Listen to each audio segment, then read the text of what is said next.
안녕하세요. 히렌초입니다. 오늘은 무려 19년 동안 쉬지 않고 회사 생활을 하시고 계시는 이 사회생활 대선배님을 모셨는데요. 주중에는 광고회사 TBWA 크리에이티브 디렉터로, 또 주말에는 글을 쓰며 작가로 활동 중이신 김민철 작가님을 모셨습니다. 작가님 안녕하세요. 안녕하세요. 저는 작가이자 크리에이티브 디렉터로 일하고 있는 김민철이라고 합니다. 내일로 건너가는 법이라는 저의 책을 가지고 이 내용에 대해서 여러분들과 공유하고 싶어서 나왔습니다. 얼마 전에 이제 서점에서 작가님의 책을 읽다가 떨리는 마음으로 막 DM을 써서 요청을 드렸는데도 흔쾌히 와주셔가지고요. 감사한 마음도 크고 설레는 마음도 굉장히 큽니다. 저 역시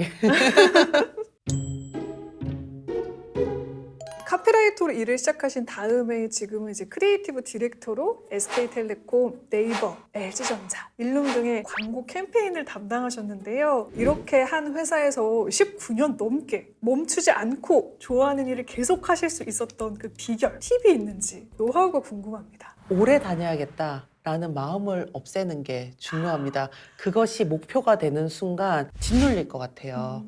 근데 저는 늘 퇴사가 목표인 사람이었기 때문에 나는 이 회사를 끝까지 다녀야겠다 같은 그런 거대한 목표보다는 오늘 나한테 떨어진 일을 잘 해내겠다라는 쪽으로 좀 시선을 좁혀서 매일매일 다닐 수 있었던 것 같아요. 여러분들도 한번 해보셨으면 좋겠는 게 나 자신이 이 일에 적합한 사람인가 객관적으로 바라보려고 노력을 했어요. 카피를 쓰는 거나 아이디어를 내는 일을 좋아하기도 하지만 실은 힘들어 했고요. 그 일은 잘해야 되는 일이기 때문에 노력을 했던 일이라면 다른 면에 있어서 저는 프로젝트를 진행하는 걸 좋아하는 사람이었어요. 저의 능력을 봤을 때 이 능력은 혼자서 프리랜서로 일할 때 발휘된다기보다는 회사 안에서, 조직 안에서 발휘될 수 있는 능력이라는 생각을 했어요. 어떤 일이 내 일일까 아닐까를 고민을 할 때 이 일이 얼마나 매력적인가도 생각을 해야 되지만 동시에 나의 능력이 어떤 곳에 있는가를 객관적으로 좀 분석할 필요는 있는 것 같아요. 그래서 분석을 했더니 조직 안에서 일을 하는 게 더 좋겠다. 글을 쓰는 걸 좋아하는 사람이니까 글과 가까이 있는 직업, 그러면 카피라이터로서 계속 일을 하는 건 좋겠다라고 판단을 해서 계속해서 할 수 있었던 것 같아요. 네. 그러셨군요. 네. 두 번째로 말씀하셨던 포인트가 굉장히 와닿습니다. 네. 그러니까 일을 하면서도 그 안에 세부적인 능력이 또 각자 다르잖아요. 맞아요. 그 능력치를 객관화할 수 있는 것도 굉장한 능력이라는 생각이 들어요. 모든 일들이 하나의 차원으로 이루어져 있지 않잖아요. 그쵸. 카피라이터도 카피 쓰는 일로만 이루어져 있지 않거든요. 다양한 일의 측면이 있을 텐데 그 중에 나랑 어떤 게 잘 맞고 어떤 게 잘 맞지 않는지 좀 인수분해해서 바라볼 필요는 있는 것 같아요. 능력이 인수분해라는 묘사, 표현이 굉장히 와닿습니다, 작가님. 끊임없이 나를 돌아보고 내가 지금 어떤 삶을 넥스트로 가야 될지 고민되시는 분들이 있다면 작가님의 말씀처럼 나의 능력을 인수분해해 보시길 바라겠습니다. 19년 동안 한 회사에서 일을 한다는 게 굉장한 능력이라는 생각이 들어요. 그래서 여쭙습니다. 작가님께도 번아웃이 있었는지, 또 이 번아웃이 있었다면 그걸 어떻게 극복하셨는지가 궁금해요. 이렇게 대답하면 너무 인간미 없게 느껴지실 수도 있지만 네, 기대됩니다. 번아웃은 없었어요. 네, 번아웃 비스무리한 게 찾아오려고 하면 저는 휴가를 좀 길게 떠나는 편이었어요. 회사 분위기가 그게 가능한 게 아니냐라고 의문을 제기하실 수도 있겠지만 처음부터 쟤는 길게 가는 애라는 이미지를 신입사원 때부터 만들었어요. 휴가를 좀 아꼈다가 한꺼번에 좀 쓰려고 노력을 했고 그런 것들이 어쨌거나 번아웃이 안 오도록 하는데 좀 도움이 되었던 것 같고요. 또 하나는 번아웃이 왜 오는가를 곰곰이 생각을 해보면 일에서 에너지를 얻으려고 하기 때문에 번아웃이 오는 것 같아요. 일을 일로서 대하기보다는 조금 더 메모리 되면서 거기서 어떤 에너지까지 찾으려고 하는 게 아닌가라고 생각이 드는데 저는 철저하게 일과 사생활을 분리하는 데 더 많은 에너지를 쓰는 것 같아요. 정말 미친 듯이 달리고 6시가 되면 안녕 빠이빠이 하고 바로 집으로 가는 일의 우선순위를 두 번째에 두려고 노력을 했던 것 같아요. 그럼 첫 번째는 뭐냐? 첫 번째는 늘 바뀔 수 있는 것 같아요. 저는 오늘이라면 히렌 채널에 와가지고 녹화를 하는 것, 내일이 되면 남편이랑 노는 것이 1순위가 될 수도 있고요. 살고 싶은 어떤 다른 삶이 있단 말이죠. 네. 그것이 매 순간 1순위를 차지하고 계속 2순위의 일을 두려고 했던 것 같아요. 근데 놀라운 거는 네. 아무리 제가 2순위에 있어라고 하지만 일은 힘이 너무 세요. 어느 순간 정신을 차려보면 1순위로 올라와 있어요. 나 지금 바쁜데 급한데 나부터 처리해야 되지 않겠어? 라고 되게 뻔뻔한 얼굴로 1순위에 늘 앉아 있거든요. 그렇기 때문에 억지로 노력을 해야 돼요. 일이 그 자리에 앉지 않도록 내 사생활을 지키도록. 굉장히 지혜로운 말씀이었습니다. 사실 번아웃 극복법이 아니라 오기 전에 예방법이 더 중요하겠다는 그쵸. 생각이 작가님 말씀 들으니까 드네요. 맞아요. 일보다 내가 더 중요해요. 그렇구나. 내가 없으면 일도 안 돌아가잖아요. 내가 지치지 않도록, 무너지지 않도록 내가 조심해야 되는 것 같아요. 또 여러분들 오해하시면 안 되는 게 그 6시 칼퇴근을 위해서 팀원분들과 팀장님께서 굉장히 집약적으로 일을 막 혼신을 다해서 그 시간에 맞아요. 하신대요. 그래서 짜투리 시간, 낭비하는 시간이 전혀 없다고 그만큼 짐 빠질 만큼 일을 하신다고 합니다. 6시 퇴근을 하기 위해서 하던 일을 다 못 맞춰놓고 간다? 무책임한 거예요. 그쵸. 네, 그런 거 없이 6시에 퇴근을 하려면 힘듭니다. 사실 이 파트 때문에 우리 팀장님이 꼭 읽으셨으면 좋겠다. 원칙 없는 회의에 대해서 작가님만의 그 비결을 딱 넣어주시면서 회의는 이렇게 해야 된다. 노하우를 되게 확실하게 알려주셨어요. 네. 무의미하지 않게 회의가 흘러가는 회의의 원칙이 궁금합니다. 네. 7가지를 책에서 담아주셨더라고요. 맞아요. 정확하게 이야기하면 제가 박웅현 팀장님, 그러니까 박웅현 작가님으로 알려지신 그분 밑에서 오랫동안 일을 하면서 모든 팀원들이 너무 자연스럽게 지키고 있는, 공유를 한 것도 아닌데 모두가 그냥 자연스럽게 지키고 있는 원칙들이었고, 저 역시도 이제 팀장이 되고 난 후에는 그 원칙에 플러스 저만의 원칙 같은 걸 좀 넣어가지고 지켜나가려고 하는데요. 첫 번째 원칙은 지각은 없다입니다. 지각은 없어요. 10시 3분은 10시가 아니다. 네. 라는 말을 저희 팀장님께서 자주 하셨는데요. 겨우 3분인데 그게 뭐가 중요하지? 라고 생각하실 수도 있을 것 같아요. 근데 저는 회의에 대한 예의, 마음가짐, 태도에 관련된 것이라고 생각을 해요. 반드시 10시에 시작을 해서 이 안에 생산적인 결론을 이끌어내겠다 각오를 한 사람이라면 3분 정도는 못 늦을 것 같아요. 미리 들어와서 딱 10시에 시작할 수 있도록, 그것은 회의에 대한 태도인 거죠. 그렇기 때문에 지각은 절대 없다. 두 번째 원칙은 맑은 머리를 가지고 들어가는 것입니다.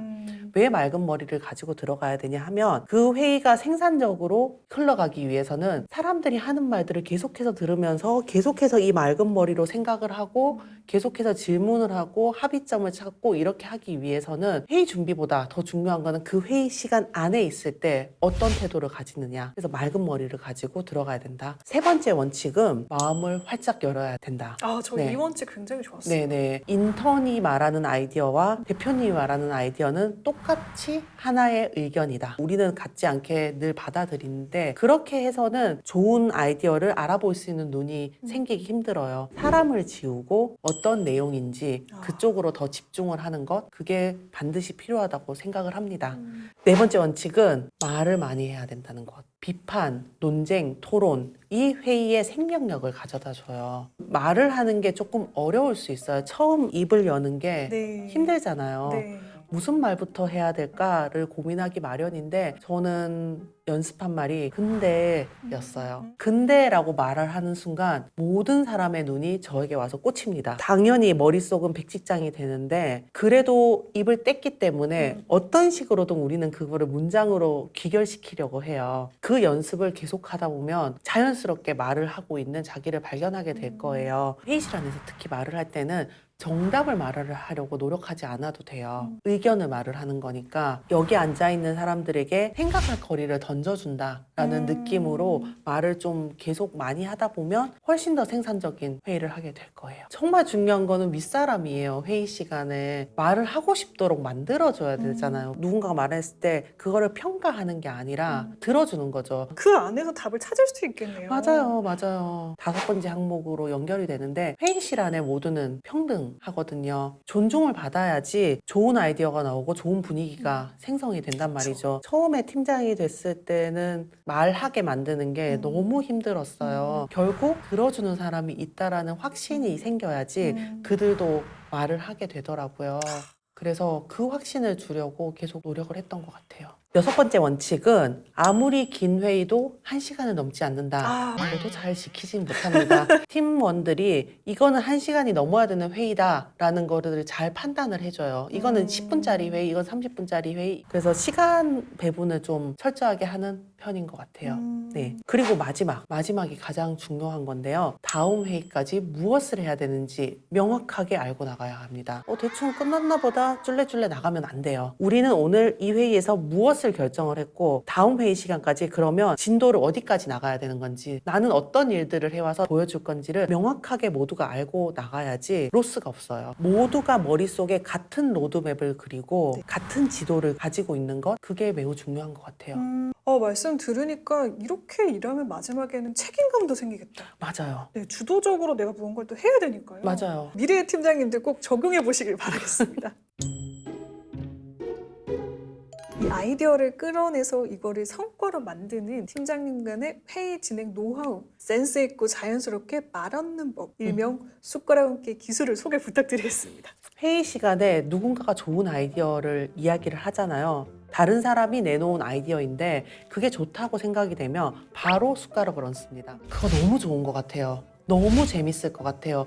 이런 거를 더 해보면 어떨까요? 더 좋지 않을까요? 그렇게 말을 했을 때 아이디어 원작자가 저를 싫어할까요? 절대 그럴 리 아니죠. 없거든요. 회의실 안에 있는 사람들이 모두 다 그냥 그래 그런 게 있나 보다 하고 넘기려는 거에 이거 너무 재밌을 것 같아요. 이 사람도 신이 나는 거죠. 얼마나 저한테 고마워하겠어요. 더불어서 그 회의가 얼마나 생산적으로 흘러가겠어요. 하나의 단초에다가 누군가가 숟가락을 얹어가지고 아이디어를 조금 키우잖아요. 그러면 그 과정을 보면서 옆에 있는 다른 사람이 또 숟가락을 얹어요. 숟가락을 많이 얹으면 많이 얹을수록 그 아이디어는 점점 단단해지고 점점 상이 커지는 거죠. 그 아이디어가 뛰어놀 수 있는 플레이그라운드가 넓어지는 거잖아요. 꼭 내가 좋은 아이디어를 내지 못해도 남들이 좋은 아이디어를 냈을 때 바로 숟가락을 얹는, 다만 이 아이디어를 내가 다 먹겠다, 채가겠다 이런 그쵸. 욕심은 안 돼요. 보통은 아이디어를 많이 내는 직군 특성상 자기 아이디어, 내 것에 되게 예민해지잖아요. 나도 모르는 경쟁 심리가 발동을 한단 말이죠. 이 역시 저는 리더의 몫이라는 생각이 맞아요. 팀장님의 말씀을 들으니까 듭니다. 제가 책에도 썼는데 이기적으로 생각을 해도 내 아이디어만 고집하는 것보다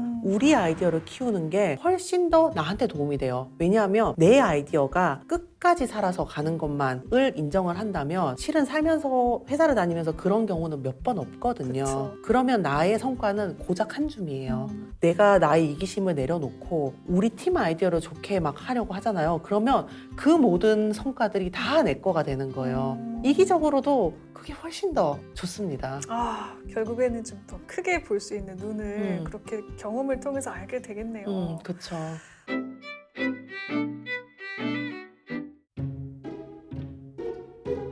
작가님, 이 책에서 가장 많이 나온 단어가 뭔지 아세요?